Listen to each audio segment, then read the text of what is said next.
Welcome to our YouTube channel. आज की video में हम देखेंगे कि किस तरीके से विंडो एसी की जो पीसीबी रहती है उसमें कोई फॉल्ट आता है तो एक मैकेनिकल जो है वो कैसे आइडेंटिफाई कर सकता है कि पर्टिकुलरली हमारी कौन सी रिले में फॉल्ट है। कई बार कस्टमर हमें कंप्लेंट करता है कि हमारा कंप्रेशर चल रहा होता है, कूलिंग भी बढ़िया आ रही है, बट क्या है आपकी जो ब्लोअर की स्पीड रहती है वो या तो हाई स्पीड का वर्क नहीं कर रही होती है या मीडियम या लो कोई भी एक स्पीड वर्क नहीं कर रही है या कोई दो स्पीड वर्क कर रही है, एक नहीं कर रही है। तो कैसे आप आइडेंटिफाई करेंगे कि हमारा फॉल्ट कहाँ पे, मोटर में कहीं दिक्कत है या फिर हमारी पीसीबी के अंदर किसी रिले में कोई प्रॉब्लम है, तो किस तरीके से चेक करेंगे आज आपको वो देखने को मिलेगा। सभी रिले को किस तरीके से टेस्ट किया जाता है कि पावर सप्लाई जो है वो आउटपुट हो रही है या नहीं हो रही है, सेंसर्स की टेस्टिंग देखने को मिलेगी, ट्रांसफार्मर कैसे चेक होता है, तो ये सारा आज की वीडियो में आपको देखने को मिलेगा। तो बिना किसी देरी के हम स्टार्ट करते हैं। टेस्टिंग के लिए क्या क्या चीज़ें चेक करनी है, फ्यूज़ चेक करना है सबसे पहले।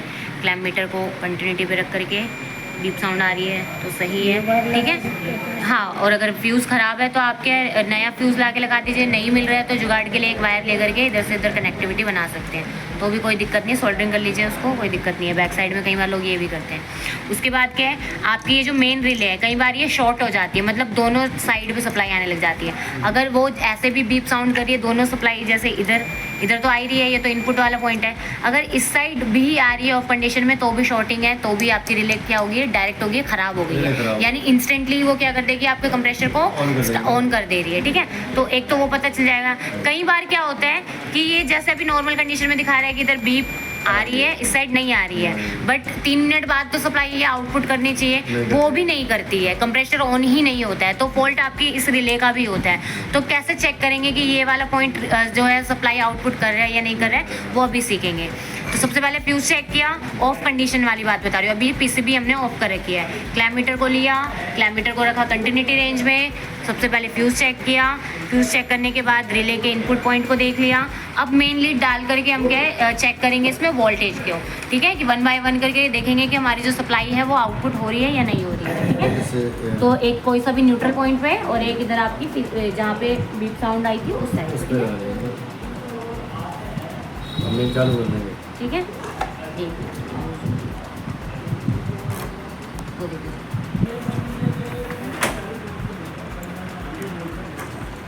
क्लैम्प मीटर को अब क्या करना है, ज़रूर हटा दीजिएगा, ऐसे बीप रेंज में मत रख करके चेक करने लग जाइएगा, ऑफ कंडीशन की नेता, नहीं तो क्लैम्प मीटर ही आपका ख़राब हो जाएगा, ठीक है। अभी क्या है, क्लैम्प मीटर को क्या करना है, आपने एसी वोल्ट पे सेट करना है। एसी 200 हाँ, 750 वोल्ट की कैपेसिटी है इसकी। हम हमारे घरों पे जो आती है वो 230, 220 इससे लगभग ही आती है आपकी। तो 1 बाय 1 करके, हाँ जी हाँ जी, वो उसकी रेंज है। ये क्लैम्प मीटर की रेंज है कि इतने तक एसी वोल्टेज को क्या है ये शो करता है, ठीक है। तो हमने एसी वोल्ट पे सेट कर दिया क्लैम्प मीटर को। अब कर दीजिए ज़रा पीसीबी को ऑन, हो गई है, ठीक है। पहले तो आपको अपना मोड ही चेक कर लेना चाहिए। तो कूलिंग मोड पे है, यानी अगर कूलिंग मोड पे नहीं होगा तो क्या ही ऑपरेट करेगा वो, है ना।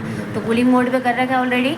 अभी देखिए, सबसे पहले तो आपको अपनी मेन लीड जो आपने लगाई है वहीं पे सप्लाई देखिए, चेक कर लीजिएगा 220 वोल्ट आ रही है या नहीं आ रही है। यहाँ देखिए आ रही है, ठीक है ना, 214 आ रही है ना। हाँ, तो वो लगभग उतना ही जो आपके यहाँ पे आ रही होगी वही आएगी। 212, 210 भी दिखा सकते हैं अगर वोल्टेज कम है तो, ठीक है।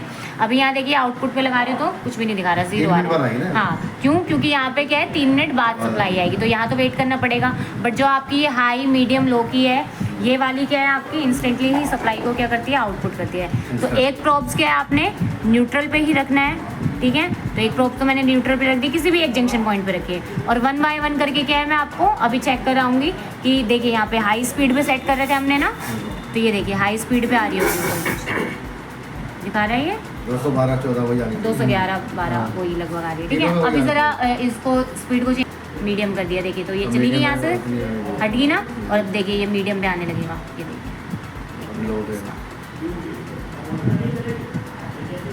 मीडियम में करेंगे, हाँ देखिए आने लगी है, लूज हो गया ना वहाँ से, ठीक है। अब हटाइए सर इसको, ये देखिए चलेगी वोल्टेज, क्योंकि अभी हमने क्या है उसको स्विच कर दिया। अभी लो स्पीड पे किया, ये देखिए लो स्पीड पे आने लगी, आ रही है।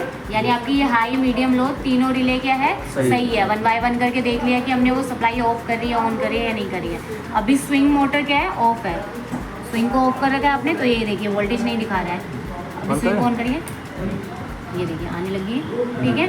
अभी यहाँ पे ये देखेंगे तो ये नहीं आई है क्योंकि टाइम लगी है 3 मिनट, तो उसके लिए क्या है अभी वेट करना पड़ेगा हमको। इस तरीके से करते हैं। तो उसके लिए क्लैम्प मीटर को क्या करना है आपने किलो ओम्स में करना पड़ेगा इनपुट वाली सप्लाई के लिए, ठीक है, क्योंकि 200 ओम से ज़्यादा ऊपर की वैल्यू होती है जो कि 200 ओम के रेंज में आपको ये दिखाएगा नहीं, ठीक है। तो इसलिए आपको क्या करना है किलो ओम्स में करना है इसको। इनपुट आउटपुट की वायर ऑलरेडी इसमें मेंशन होती है, ये देखिए यहाँ पे लिखा हुआ है ना आईपी एसी सप्लाई 220 वोल्ट, सारी चीज़ें मेंशन है इसमें। और यहाँ देखिए red colour white colour coding लिख रखी है, ये दोनों रेड वाली वायर कौन सी है इनपुट की और आउटपुट की। वैसे भी देख के पता कर सकते हैं, मोटी वाली वायर जो आपको दिख रही है वो इनपुट है और जो पतली वाली है वो आउटपुट की है। किलो ओम्स में रख करके क्या करना है आपने यहाँ पे रेजिस्टेंस की वैल्यू नोट करनी है। देखिए यहाँ एक कुछ फिक्स वैल्यू आएगी आपकी, ये देखिए आ रही है 0.59, ठीक है, किलो ओम्स में है ये, किलो ओम्स बता रहे हैं, ठीक है। हाँ नहीं 200 ओम पे रखते हैं आप तो वो नहीं शो करता, रीज़न क्योंकि वो 200 ओम से ऊपर की वैल्यू है, तो वो आपको उसके लिए किलो ओम्स में ही सेट करना पड़ता है। उसके बाद क्या आपको अगर ये चेक करना है तो इसको किया आपने बीप रेंज में, ठीक है, आउटपुट वाली सप्लाई को, ये देखिए यहाँ पे ये बीप भी आ रही है और इधर फिक्स वैल्यू भी आ रही है। हाँ। तो कर सकते हैं ऐसे चेक नहीं उसको वो 200 ओम से ऊपर की वैल्यू है ना, इसलिए नहीं बताएगा, कुछ भी नहीं दिखाएगा आपको क्योंकि वो ऊपर की वैल्यू है इस वजह से, ठीक है।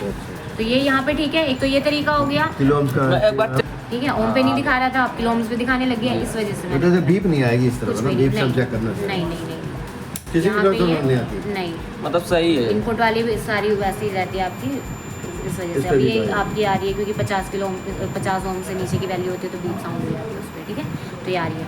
अभी सप्लाई दे करके कैसे चेक करना है उसको, तो आपकी मेन लीड है या इनपुट वाली वायर है ना, तो न्यूट्रल फेस दे देंगे आप यहाँ से और आउटपुट चेक करेंगे कि कितना वोल्ट, जितना वोल्ट एसी लिखा हुआ है उतना वोल्ट एसी शो कर रही है या नहीं कर रही है आउटपुट, ठीक है। तो ये मैंने यहाँ इसको अटैच कर दिया आपकी वायर से, कोई भी वायर किसी में, हाँ कोई दिक्कत नहीं है।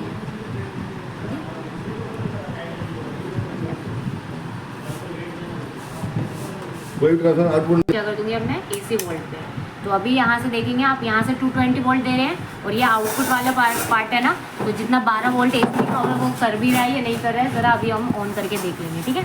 लगा दीजिए, ऑन कर दो, कर दीजिए ऑन। 12 पे रखा हुआ है, हाँ एसी वोल्ट पे रख रखा है और ये 12 वोल्ट दिखा रहा है, 11-12 के बीच में ऐसे फ्लक्चुएट हो रहा है, ठीक है। मतलब कितना आएगा, एसी सप्लाई भी देख सकते हैं, एसी सप्लाई मिल रही थी वैसे ही आ रहा था, ठीक है, बंद कर दिया। अच्छा ये तो ट्रांसफार्मर के लिए था, अभी सेंसर्स बाकी है आपके टेस्टिंग के लिए। सेंसर्स को आप किलो ओम्स में रख के चेक करते हैं। क्लियर आपका 20K पे आपने सेट कर दिया है क्लैम्प मीटर को, ठीक है। और सबसे पहले ये रूम एयर सेंसर चेक कर लेते हैं, इसको ज़रा पकड़ो, ठीक है। ये रही इसकी, ऐसे रखो नीचे, ये देखो वैल्यू दिखा रहा है 5 से 15 किलो ओम्स के लगभग, ये आपको अराउंड में क्या है, ये फिक्स वैल्यू शो करेगा इस तरीके से, ठीक है।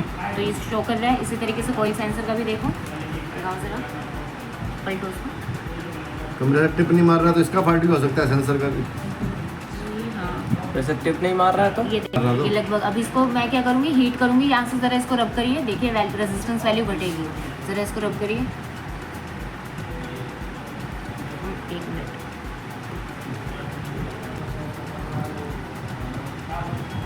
घटना स्टार्ट हो रहा है, ये देखो 7.170 हो गया है, ठीक है, 69 ऐसे देखो घटने लग गया ना।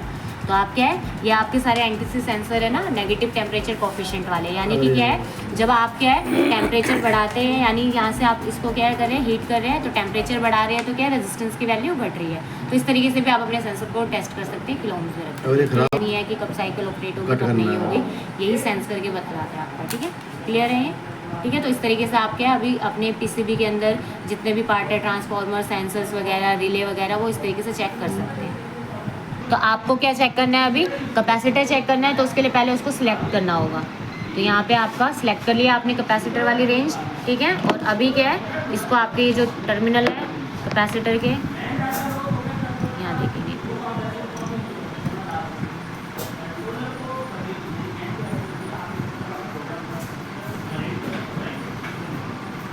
ये देखिए आगे लगभग 56.0 है, ठीक है।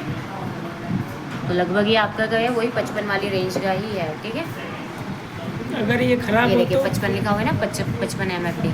खराब होता है तो कुछ भी नहीं दिखाता आपको यहाँ पे, या फिर वैल्यू क्या है हाई दिखा रही होती है आपको, और इसका इस तरीके से। और अगर वीक होता तो लो दिखा रहा होता, तो तब उस कंडीशन में भी कैपेसिटर खराब माना जाता है, क्योंकि ज़्यादा ही कम है, मान लीजिए 55 की वैल्यू है, 40, 30 इस तरीके से दिखा रहा है, तो वीक हो चुका है, उस कंडीशन में भी आपको कैपेसिटर चेंज होगा।